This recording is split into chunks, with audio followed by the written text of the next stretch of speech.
ထိုင်းတောင်ပိုင်းစူရက်ခရိုင်တွင်းမှာစက်တင်ဘာလ24ရက်နေ့ကဆိုင်ကယ်မောင်းနှင်လာတဲ့မြန်မာရွှေပြောင်းဇနီးမောင်နှံ2ဦးကိုထိုင်းလူငယ်အဖွဲ့က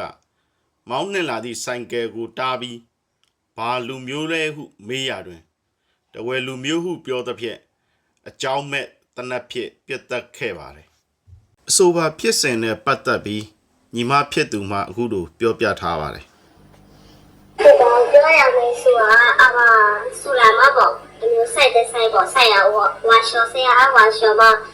ရှားရတဲ့အုံလုံးထိုင်နေရှားရတဲ့အုံလုံးထိုင်နေတာအဲ့ဒီအကူလိုလေးမရဘူးစက်ကနဲ့လာစက်ကလာတော့အဲ့ဒါရှာ